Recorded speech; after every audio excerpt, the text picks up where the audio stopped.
इस वीडियो में यार सॉल्व करते हैं कुछ और क्वेश्चंस क्वेश्चन नंबर 20 से। और यार तुम्हें प्रॉपर्टीज याद होनी चाहिए अच्छे से, अगर याद नहीं है तो एक बार रिकॉल कर लो। ठीक है। और स्क्रीन पे दिख रहा है यार क्वेश्चन, तुम्हें एक बार स्टार्टिंग में वीडियो को पॉज कर दो या रोक दो या बंद कर दो, क्वेश्चन स्क्रीनशॉट ले लो और खुद से ट्राई करो यार। पहले खुद से ट्राई कर लो, उसके बाद ही वीडियो देखो, तभी फायदा होगा। डायरेक्ट वीडियो देखोगे तो यार तुम्हारा थॉट प्रोसेस डेवलप नहीं होगा। पहले भी ये वाली बात बोल चुका हूँ। ठीक है, चलो स्टार्ट करते हैं। क्वेश्चन नंबर 20 देखो कैसे ऑब्जर्व करेंगे इसको। क्या दिख रहा है हमें? log 2 24, log 96 2, log 2 192, log 12 2। हमें क्या सिंपली वैल्यू फाइंड करना है यार, इस पूरे का वैल्यू फाइंड करना है। तो अब 2 का पावर कितना करें कि 24 आ जाए? तो ये तो होगा ही नहीं। ठीक है, तो क्या करो, इसको ब्रेक कर दो। यहाँ पे बेस में दिया हुआ है 2, just a second.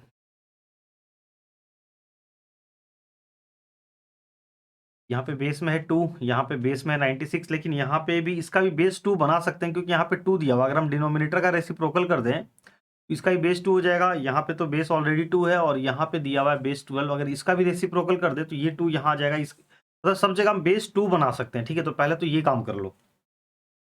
log 2 24, numerator वाला टर्म डिनोमिनेटर को उठा के ऊपर ले आओ न्यूमरेटर में। ये बन जाएगा log 2 96 माइनस log 2 192। ठीक है, और इसको उठा के ऊपर ले जाएंगे तो ये भी हो जाएगा log 2 12। अब देखो वैल्यू फाइंड करना है। सारा नंबर दिख रहा है, थोड़ा सा जाना पहचाना नंबर दिख रहा है यार। सारा जो है सभी नंबर में 2 कॉमन आ जाएगा, या 3 भी सब में कॉमन आ जाएगा, या 4 भी कॉमन आ जाएगा, या सबसे स्मॉलेस्ट नंबर देखें हम 12। तो 12 हमें यहाँ भी कॉमन दिख रहा है, 12 इसमें भी कॉमन दिख रहा है। तो 12 तो हम बहुत ज़्यादा ब्रेक नहीं करेंगे इसको, पूरे 2 के लेवल तक ब्रेक नहीं करेंगे इसको, हम 12 तक ही ब्रेक कर देंगे। देखो मतलब समझो, यहाँ पे लिखने हो गया 24 को अगर पूरा ब्रेक करना हो प्राइम फैक्टराइजेशन में तो हम क्या कर सकते हैं, 8 इंटू 3 24, और 8 को लिख सकते हैं 2 का पावर 3।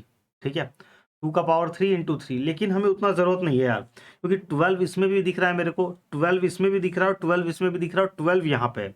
तो 12 के टर्म्स में ही छोड़ देते हैं। ठीक है, थोड़ा सा काम हमारा आसान हो जाएगा अगर तुम इस चीज को ऑब्जर्व कर पा रहे हो तो। ठीक है, नहीं तो तुम पूरा फिर ब्रेक कर दो। अगर इस चीज को ऑब्जर्व नहीं कर पा रहे हो तो पूरा ब्रेक कर दो। ये चीज मेरे को ऑब्जर्व हो गया यहाँ पे, तो ठीक है, तो हम इसको 12 के टर्म्स में ब्रेक कर लेते हैं। तो 24 को हम लिख सकते हैं 12 इंटू 2। ठीक है, सिर्फ ऐसे लिख दिया, नहीं तो इसको पूरा ब्रेक करते फिर। ठीक है, और ये हो गया log 2 12 इंटू 12 एट जा 96 माइनस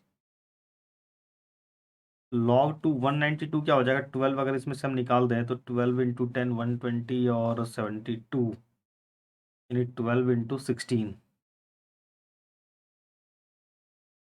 ठीक है, और ये हो गया। इसको तो एज इट इज रहने दो, इसको कुछ मत करो। log 2 12 इसको कुछ चेंज मत करो। ठीक है, अब तुम देखो ब्रेक कर लो यार। आर्ग्यूमेंट प्रोडक्ट के फॉर्म में है तो ये 2 log के टर्म्स में बढ़ जाएगा। ये हो जाएगा log 2 12 प्लस log 2 2, फिर ये हो जाएगा log 2 12 plus log 2 8 minus log 2 12 plus log 2 16। ये ब्रैकेट देना मत भूलना, नहीं तो गड़बड़ हो जाएगा, क्योंकि यहाँ पे देखो ये जो एक सिंगल टर्म था ये 2 टर्म में बट गया, और अगर तुम ये ब्रैकेट नहीं दोगे तो गड़बड़ हो जाएगा। ये ब्रैकेट देना कंपलसरी, क्योंकि आगे माइनस की साइन है। ठीक है, और इसके बाद इस वाले ब्रैकेट को तो कुछ नहीं करेंगे, एज इट इज रह गया log 2 12। अब देखो यहाँ भी दिख रहा log 2 12, log 2 12, log 2 12 और log 2 12। ठीक है, तो अब log 2 12 का डायरेक्ट तो हमें वैल्यू नहीं पता, क्या करो log 2 12 को थोड़ी देर के लिए x एज्यूम कर लो, बाकी सब यार देखो नंबर में कन्वर्ट हो जाएगा। इसके प्लेस पे थोड़ी देर के लिए हम x लिख लेते हैं। Let log 2 12 is equal to x, तो ये क्या बन गया x प्लस log 2 2, ये क्या हो जाएगा 1। log 2 12 इसको x हमने एज्यूम कर लिया, प्लस देखो log 2 8, 8 को क्या लिख सकते हैं 2 का पावर 3, और 3 उठ के आगे आ जाएगा, तो ये बन जाएगा log 2 2 माइनस log 2 12, इसको हमने एज्यूम कर लिया है x, प्लस log 2 16, 16 को 2 का पावर 4, 4 उठ के आगे आ जाएगा, तो 4 log 2 2, और इसके बदले x लिख लो। ठीक है, अब देखो log 2 2 ये भी हो जाएगा 1, log 2 2 ये भी हो गया 1, तो क्या बचा फाइनली x प्लस 1, ये हो गया x plus 3 minus x plus 4, और ये x, तो सिंप्लीफाई कर दो, हो जाएगा x square plus 3x plus x plus 3 minus x square plus 4x,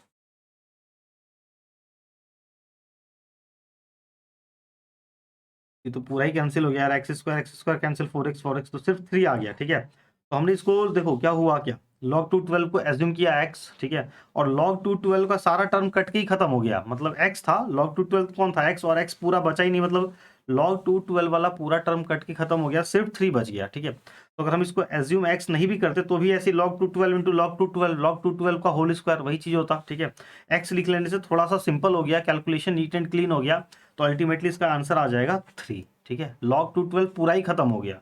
ऐसा नहीं कि तुम्हें x की वैल्यू खोजनी थी कहीं पे, नहीं, हमने तो यार कैलकुलेशन को, ये जो इतना बड़ा सा लिखा है इसको सिंप्लीफाई करने के लिए थोड़ी देर के लिए इसको एज्यूम कर लिया था x, अगर लास्ट में x बचता तो x के प्लेस पे हम लोग वापस से रिप्लेस कर देते log 2 12, लेकिन x बचा ही नहीं, खत्म हो गया, तो बस यही हमारा आंसर। ठीक है, इसके बाद आ जाओ नेक्स्ट क्वेश्चन नंबर 21। देखो इसमें दिया हुआ है log 2 10, log 2 10 is equal to p का वैल्यू दे रखा है, q का वैल्यू दे रखा है, और r का वैल्यू नहीं दिया हुआ है, कुछ इस तरीके से घुमा के लिखा हुआ है 11 का power r is equal to 10, तो हम log लगा के यहाँ से r का वैल्यू निकाल सकते हैं, प्रूव करके दिखाना है। Then prove that log 10 154 is equal to P Q plus Q R plus R P by P Q R. अब देखो क्लास 10 में यार हमने इस टाइप का क्वेश्चन, इस तरीके का एक्सप्रेशन देखा हुआ है, अगर हम पी क्यू आर को इंडिविजुअली तीनों के नीचे डिवाइड कर दे तो ये क्या बन जाएगा, 1/p plus 1/q plus 1/r में कन्वर्ट हो जाएगा, अगर तुम सोच पा रहे हो तो। ठीक है, ये किस में कन्वर्ट हो जाएगा, 1/p plus 1/q plus 1/r, और हमें p q और r का इंडिविजुअल वैल्यू पता है, तो हम p q r के प्लेस पे उसका वैल्यू पुट करके सॉल्व करेंगे, तो हो सकता है कि ये वाला पार्ट आ जाए। ठीक है, तो स्टार्ट करते हैं।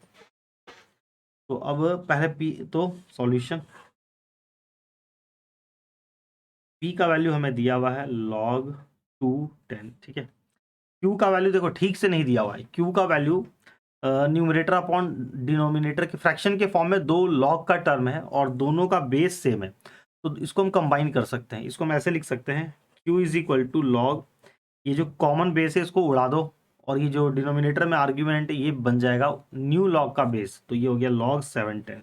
ठीक है, ये यार तुम्हें आना चाहिए। अब किसी बच्चा अगर ये नहीं समझ में आ रहा कि इसके बदले मैंने ऐसा कैसे लिख दिया, तो भाई फिर गड़बड़ है। देखो ये हमने यहाँ पे पढ़ा हुआ है log b a, log A B R क्या, log a to the base b, इसको कैसे लिख सकते हैं, देखो log a बाई ये जो बेस था वो यहाँ पे आ गया log b, और हमने एक नया ये लगा दिया बेस c, कोई भी बेस ले सकते हो, तो इस फॉर्म में अगर दे रखा है तो वापस से इस फॉर्म में ला सकते हैं ना। देखो बेस c, अगर तुम इधर से जाओ RHS से LHS में जाओ, बेस c था, c उड़ गया, यहाँ पे तुम्हें कहीं c नहीं दिखाई दे रहा है, जो न्यूमरेटर में आर्ग्यूमेंट था और ये डिनोमिनेटर का आर्ग्यूमेंट, डिनोमिनेटर का आर्ग्यूमेंट चला गया बेस में, न्यूमरेटर का आर्ग्यूमेंट चला गया आर्ग्यूमेंट में। ठीक है, तो इसका यार हम यूज करेंगे बहुत ज्यादा, मतलब सारी प्रॉपर्टी का यूज होगा यार, किसी एक को नहीं बोल सकते कि इसका ज्यादा यूज, सबका यूज है। ठीक है, तो ये क्यू को हमने रीअरेंज कर लिया। ठीक है, अच्छा ई क्या है ना, ई क्या होता है, अगर लॉग के साथ कुछ भी लिखा हुआ नहीं रहता ना लॉग का बेस, तो बाय डिफॉल्ट बेस क्या होता है, ई होता है। दो तरीके का बेस होता है लॉग में,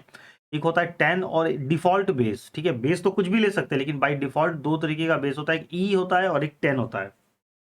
ठीक है, तो अगर कुछ लिखा हुआ नहीं है तो वहां पे ई भी हो सकता है और 10 भी हो सकता है, कैसे पता चलेगा कि वो ई होगा कि 10 होगा, बाय डिफॉल्ट बेस। तो यार जनरली अगर हम लोग अरिथमेटिक की क्वेश्चन सॉल्व कर रहे हैं, ठीक है, तो तुम समझना कि बाय डिफॉल्ट वहां पे 10 होगा, और अगर कैलकुलस वाला पार्ट सॉल्व कर रहे हैं तो बाय डिफॉल्ट ई होता है। ठीक है, मतलब थोड़ा सा चलो इसको इलेबोरेट करते हैं, ये पॉइंट आ गया है तो मतलब समझो ऐसे लिखा हुआ है log 5 मान लो, और अगर यहाँ पे पूछ दिया जाए कि बेस लिखा हुआ नहीं है, तो बाय डिफॉल्ट कुछ ना कुछ तो बेस होता है ना, जैसे न्यूमरेटर मैंने 7 लिखा, इसके नीचे डिनोमिनेटर नहीं लिखा हुआ, इसका मतलब बाय डिफॉल्ट डिनोमिनेटर क्या है, 1। ठीक है, उसी तरीके से लॉग बिना बेस के तो लॉग का कोई मतलब ही नहीं होगा ना, log 5 क्या होगा, लॉग को हम लोग डिफाइन ही क्या करते थे, लॉग क्या है, यहाँ पे एक बेस और एक आर्ग्यूमेंट होता है, बेस नहीं है भाई तो बेस कुछ ना कुछ तो होगा, तो बाय डिफॉल्ट दो तरीके का बेस होता है, एक ई होता है और एक 10 होता है, यानी कुछ नहीं लिखा हुआ दिख रहा है, मतलब समझो कि यहाँ पे ई भी लिखा हुआ हो सकता था या log 10 5 हो सकता था। ठीक है, अब कैसे पता चलेगा कि क्या है। ठीक है, तो जनरली तुम्हें कभी ऐसी प्रॉब्लम आएगी नहीं, जब भी कोई क्वेश्चन होगा तो वहां पे दे रखा होगा, मेंशन किया हुआ रहेगा बेस क्या है, और अगर पूरे क्वेश्चन में कोई बेस नहीं है तो कोई फर्क ही नहीं पड़ता, तुम कोई सा भी बेस लगा के बना सकते हो, लेकिन बाय डिफॉल्ट मतलब होता है, तुम ऐसे समझो अगर कैलकुलस सॉल्व कर रहे हो तो बाय डिफॉल्ट बेस वहां पे ई ले लेना, और अरिथमेटिक वाला पार्ट सॉल्व कर रहे हो जैसे केमिस्ट्री में आएगा तो यहाँ पे तुम 10 ले लेना। ठीक है, वो बता दिया जाएगा यार, तो उससे कोई फर्क नहीं पड़नी चाहिए। यहाँ पे सिंबल ई आ गया इसलिए मैंने बता दिया है कि इसका क्या मतलब है। अब देखो आगे बढ़ते हैं। पी हो गया, क्यू हो गया। अब देखो आर का वैल्यू एग्जैक्ट नहीं दिया हुआ है, तो इसको हम लगा ले, लॉग लगा लो यार दोनों साइड, ठीक है। तो एक्सपोनेंट के फॉर्म में दे रखा है, लॉग के फॉर्म में कैसे लिखा जाता है इसको? तो लॉग, जब भी एक्सपोनेंट को हम लोग लॉग में कन्वर्ट करते हैं तो जो बेस है वो लॉग का बेस बन जाता है। ये हो गया log 11 10 is equal to R, अलग हो गया। जो एक्सपोनेंट होता है वो अलग हो जाता है, ठीक है ना। तो ये आ गया, हमें पी क्यू आर की वैल्यू मिल गई। अब हमें ये प्रूव करके दिखाना, तो हम आर एच एस से स्टार्ट करते हैं। P Q upon P Q plus Q R plus R P, तीनों को हम इंडिविजुअली पी क्यू आर से डिवाइड कर देते हैं। ये पी क्यू आर तीनों के नीचे आ गया। यहाँ पे पी क्यू कैंसिल हो गया, यहाँ क्यू आर कैंसिल हो गया, यहाँ आर पी कैंसिल हो गया, तो क्या बचा 1/r plus 1/p plus 1/q। अब वैल्यू पुट कर दो। 1/r क्या हो जाएगा? r का वैल्यू है 1/log 11 10 प्लस 1/p का वैल्यू है log 2 10 प्लस 1/q का वैल्यू log 7 10। तुम देखो सबका बेस अलग है, ठीक है। 11 है, 2 है, 7, लेकिन तीनों का आर्ग्यूमेंट सेम दिख रहा है। तो अब अगर तीनों टर्म को हम रेसिप्रोकल कर दें तो तीनों का बेस 10 हो जाएगा। तो इसको हम ऐसे लिख सकते हैं, log 10 11 plus log 10 2 plus log 10 7। अब देखो इसमें log वाली फिर से प्रॉपर्टी लग जाएगी। log सम के फॉर्म में दे रखा है तो आर्ग्यूमेंट क्या हो जाएगा? मल्टीप्लाई हो जाएगा। इसको हम लोग ऐसे लिख सकते हैं, log 10 11 इंटू 2 इंटू 7, ठीक है। और यहाँ तक अगर तुम पहुँच चुके हो, इसका मतलब यार तुम्हें बेसिक प्रॉपर्टी सारी याद हो चुकी होगी। तो क्या हो जाएगा? 7 2 जा 14, 14 इंटू 11 154। यही लाना था यार हमें प्रूव करके। देखो आ गया यार, ठीक है। ओके, आगे बढ़ते हैं। Next question number 22। देखो ट्राई करो यार इस क्वेश्चन को खुद से तुम, काफी अच्छा क्वेश्चन है ये। देखो ऑब्जर्व करो क्वेश्चन में क्या दे रखा है।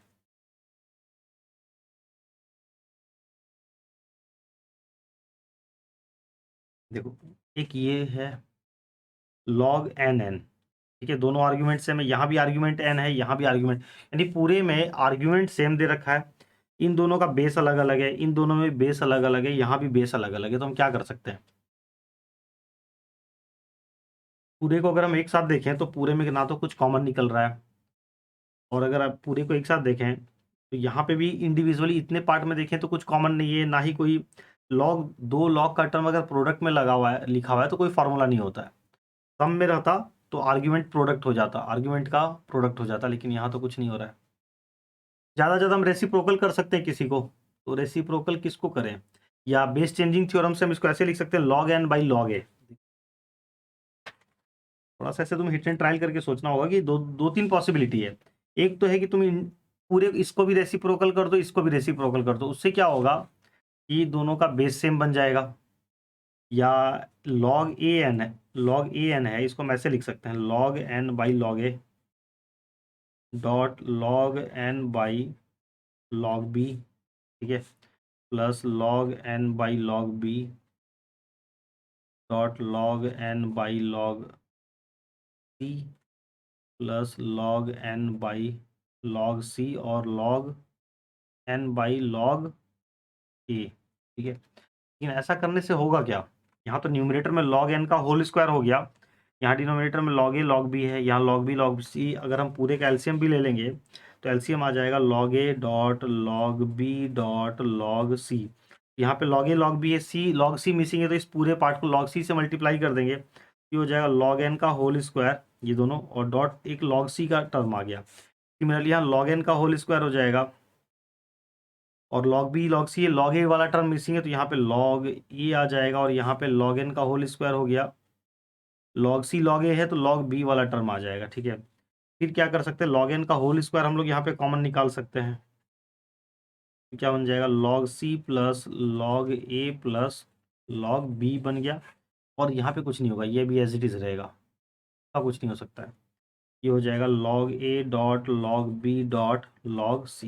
लेकिन ये तीनों को हम कंबाइन कर सकते हैं। देखो ऐसा क्या हो सकता है ना, log c log a log b, तो log a b c बन जाएगा ये, log n का होल स्क्वायर डॉट सम के फॉर्म में लिखा हुआ है, तो आर्ग्यूमेंट का प्रोडक्ट हो जाएगा log a b c by, इसका कुछ नहीं हो सकता, ये एज इट इज रहेगा, log log A log B और लॉग सी हो गया। अब क्या करें? हम्म,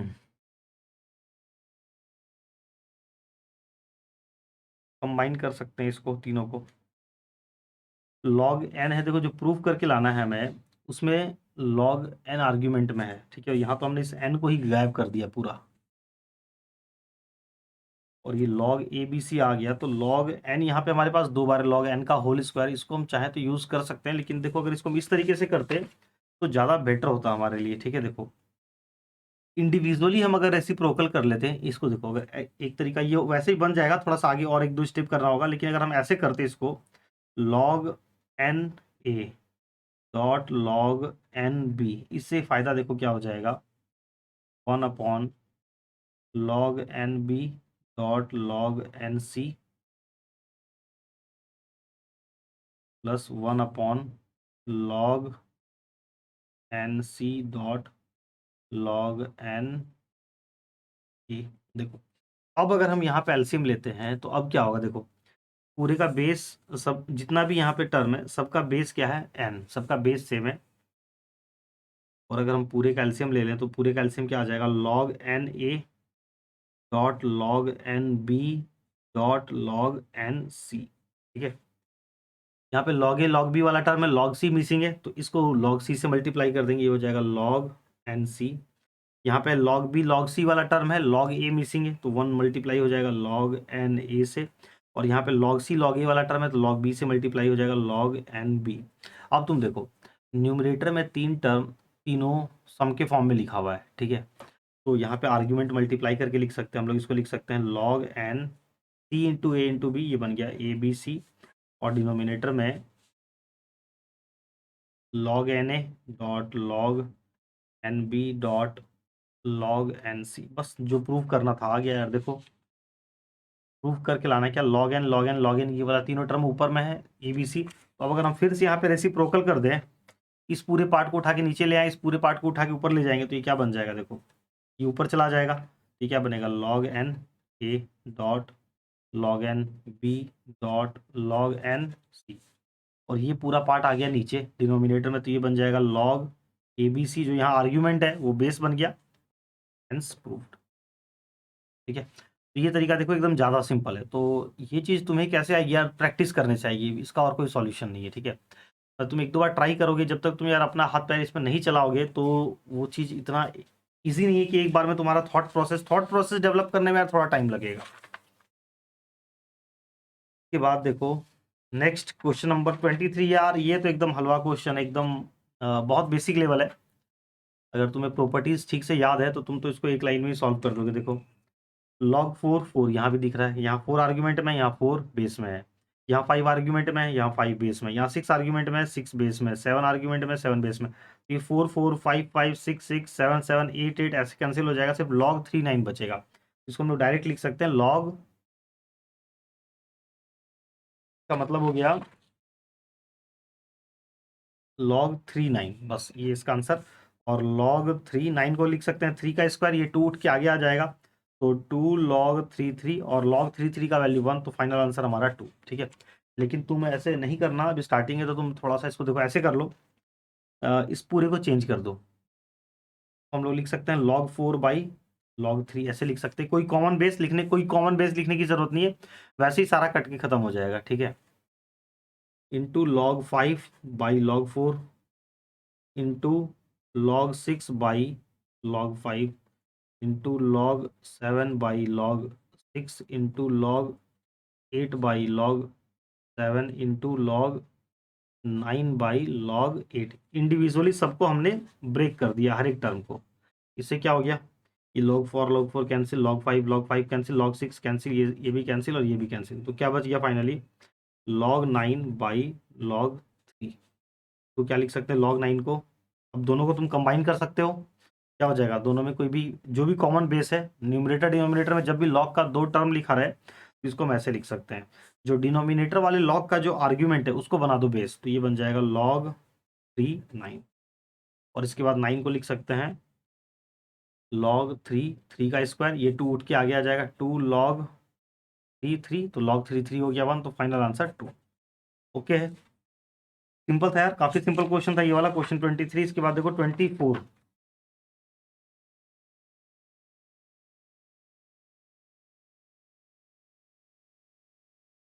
इसमें देखो दिया हुआ है log BA log CA log AB log CB log AC log BC is equal, अरे तो जस्ट मिलता जुलता क्वेश्चन है इससे।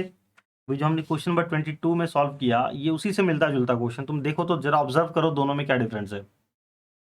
यहाँ पे क्या था, जितने भी लॉग के टर्म थे सबका आर्ग्यूमेंट सेम था, N N N N N N. यहाँ पे तुम देखो, ठीक है, यहाँ पे ये दोनों आर्ग्यूमेंट सेम है, ए, फिर यहाँ पे बी आ गया, फिर सी, पूरे का आर्ग्यूमेंट सेम नहीं है। ठीक है, तो प्रूफ करके दिखाना है कि A B C is equal to 1। तो इसको भी तुम ट्राई करके देख सकते हो यार, दो पॉसिबिलिटी है।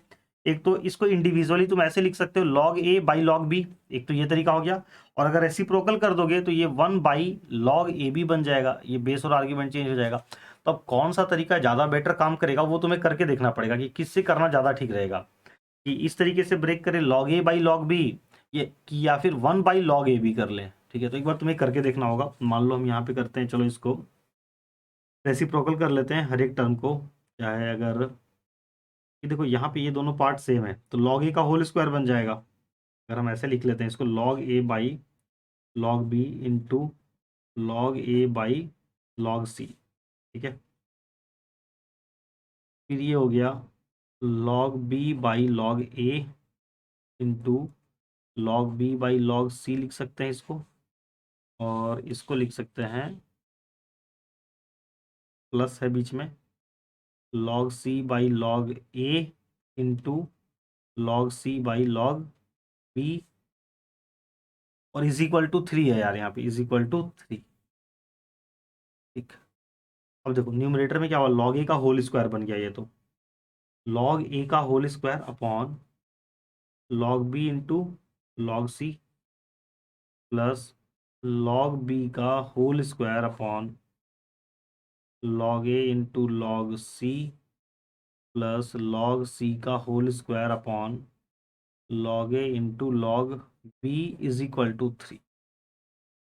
अब अगर हम यहाँ पे एलसीएम लेते हैं, देखो दोनों में अंतर क्या था, उसको जब हमने इस तरीके से किया था, ठीक है, तो log n का होल स्क्वायर तो यहाँ भी बना था, और एलसीएम लेने पे क्या जो टर्म था log a log b था, log b log c, तो यहाँ पे log n का होल स्क्वायर बना था, और एक टर्म एलसीएम ले रहे थे तो बगल में log c आ जा रहा था। ठीक है, लेकिन तुम यहाँ पे देखो क्या होगा, अगर तुम यहाँ पे एलसीएम लोगे ना, तो यहाँ पे अगर तुम कुछ ऑब्जर्व कर पा रहे हो तो देखो ये क्या हो जाएगा, log a dot log b dot log c, तीनों का हमने एलसीएम ले लिया।